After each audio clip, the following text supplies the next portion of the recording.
very important members from the unions that have stepped it up.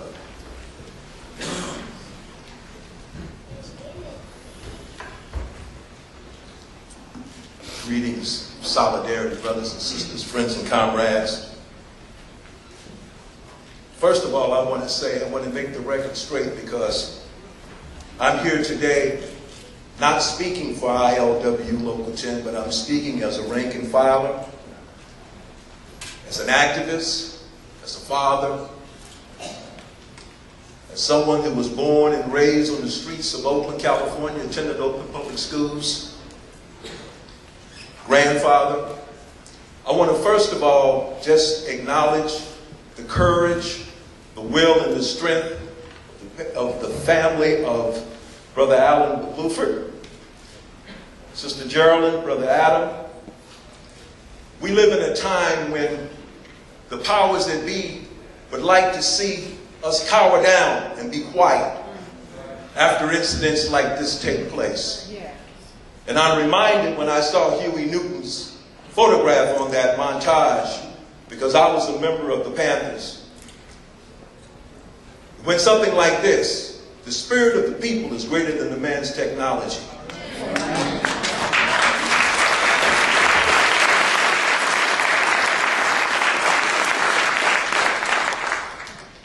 As a nation mourns and expresses outrage of the murder of 20 children and 6 adults in Connecticut at the Sandy Hook Elementary School, and that outrage is legitimate. But where is the outrage to the mass escalating murder and brutality of black and brown youth throughout the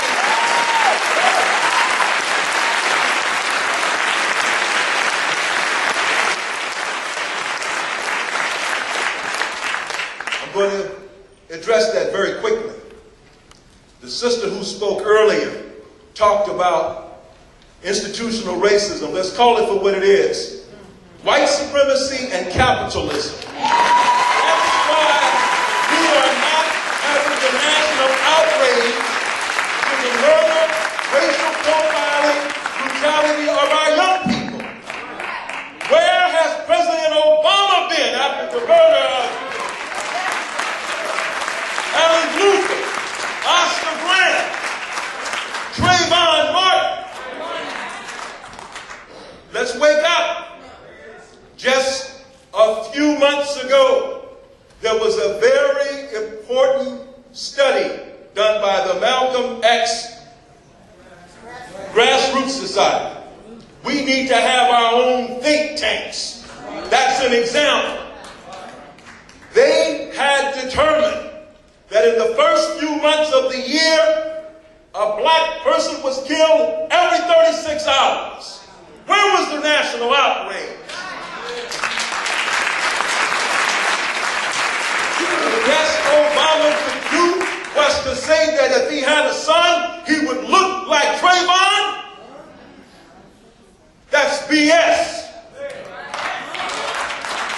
We understand the history of white supremacy and enslavement in this country, how black and people of color are marginalized, criminalized, exploited, but we're going to do something to change that. To here tonight.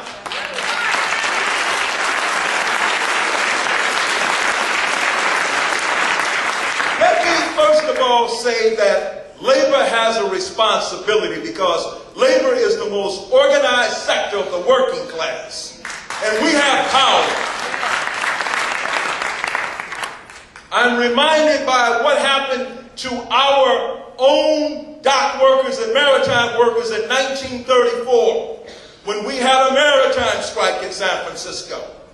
It was bloody. If you think that the Occupy movement was bloody, that was bloody. And we had 2 of our members to die on July 5th, 1934 at the hands of the police. But you want to know what happened? We had a general strike in San Francisco to paralyze the entire city, which was the #1 port city in the world at that time. For 4 days, the city of San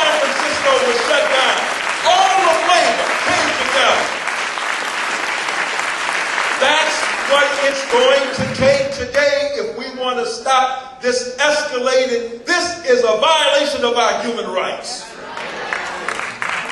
We got to call it for what it is. And we have to be willing to give something up. The way that longshoremen did in 2010 when we shut down 5 Bay Area ports, calling for justice for Oscar Grant and jail for killer cops.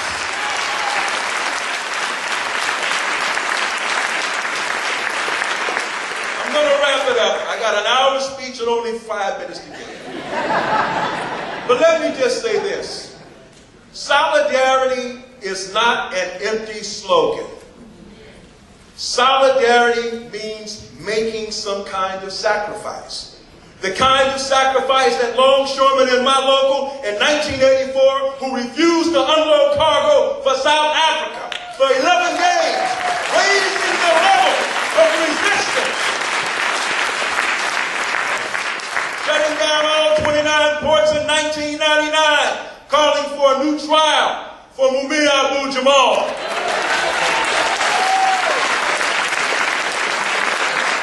Shutting down 29 ports in 2008 during the course of our contract negotiations, calling for an end to the war and occupation in Iraq and Afghanistan.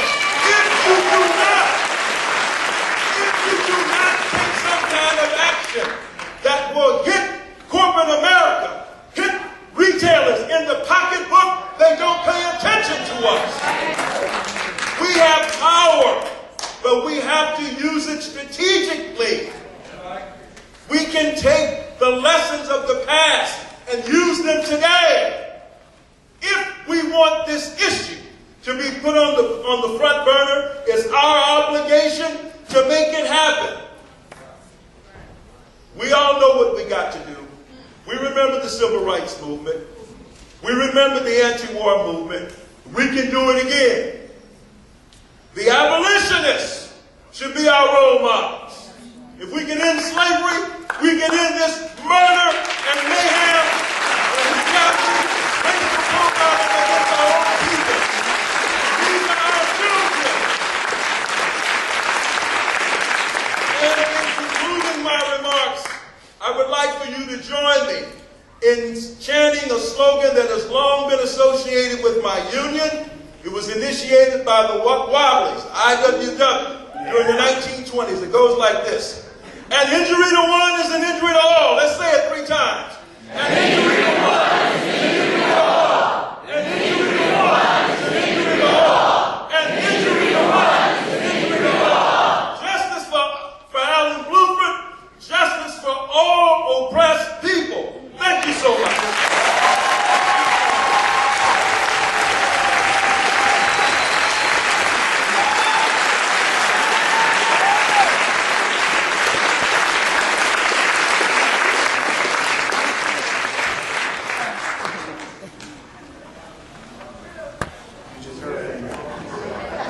From the REAL Clarence Thomas.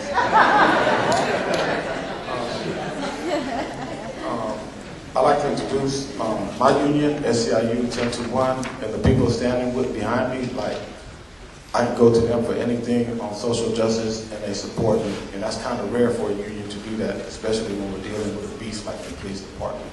But they're not afraid, and they step up when I ask them, and they just really support me. So I'd like to introduce my executive director, Pete, Liz, and Gladys, who call herself my mentor, and my other union brothers and sisters. Thank you.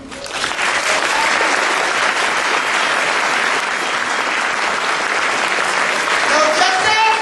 No peace. No justice? No peace. No justice? No peace. Good evening, brothers and sisters. I want to tell you how we got involved. And then I'm going to pass it on to my brothers and sisters.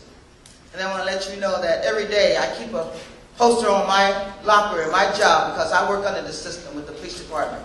And it says, quote unquote, by Malcolm X, if you're not careful, the media will have you hating the oppressed and loving the oppressor.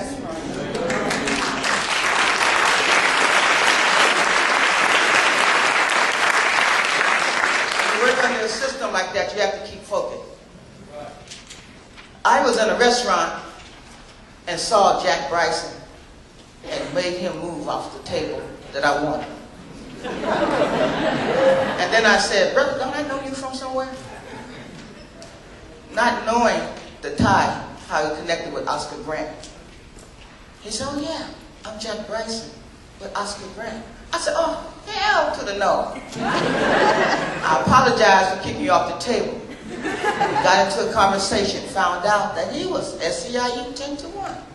I said, no, you ain't, brother. I said, why you have never come to me? I am the chair of the Social and Economic Justice Committee, and I can help you move your movement.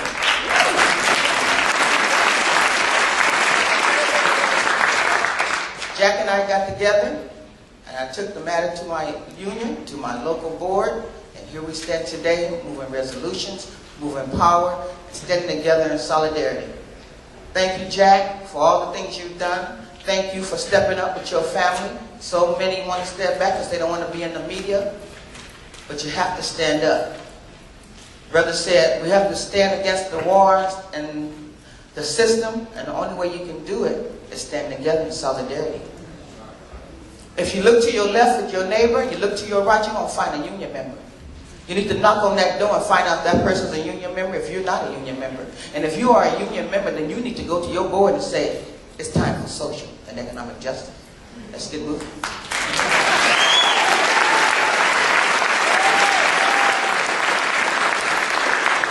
Hi, my name is Pete Castelli. I'm the Executive Director of Field and Programs for SEIU 10-1.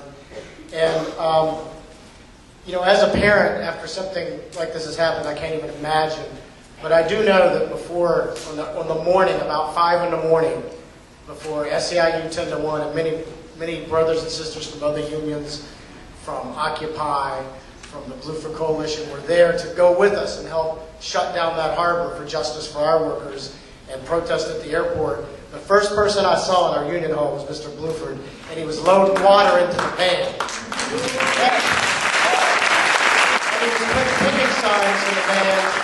I saw him on that picket line all day, and that's about all I needed to know. And it really was a lesson for me of here it would be easy to go somewhere and mourn and get into yourself, but instead he was down on the picket line. And I want to say that the idea of justice, and our union will be there, because when that port was shut down, and many of you in this room participated on that day when we did that one-day strike, there was a reporter from ABC, and he's like, I just can't understand this. You only have 200 members at the Port Authority. There's 500 people. I'm having trouble finding some port workers, but who are these people? And I kept telling him, it's the Blueford Coalition, it's Occupy, it's other unions, it's grassroots community organizations.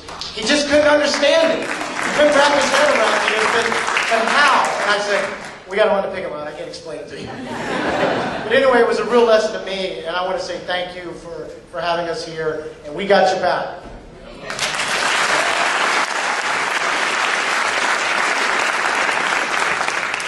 I'll be real fast. Y'all hear from all of us.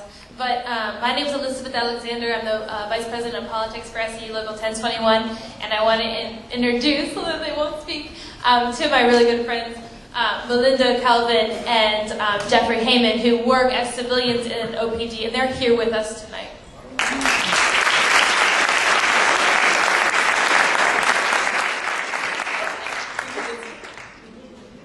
Hello. Well, I will say something. I support my brothers and sisters here with 1021, and I just wanted to say to both Adam and the lovely missus there that we stand beside you in sharing your grief. And in looking out here, as the moment I walked into that door, I was floored, just from the outpouring of the people here. And I thank you, and I don't know if she's going to say anything, but thank you. God bless.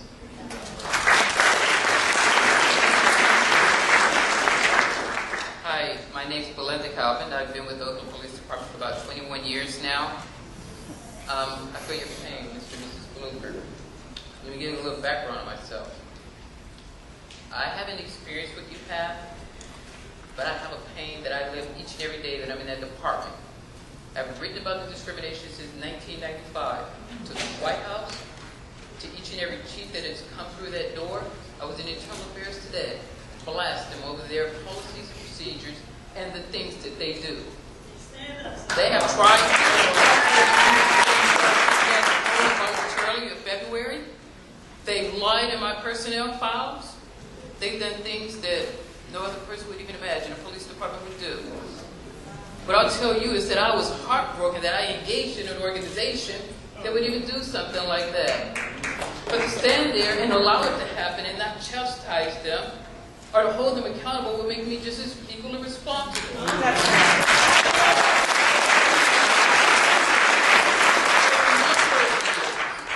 These people sent me to Kaiser, making me think I was the problem.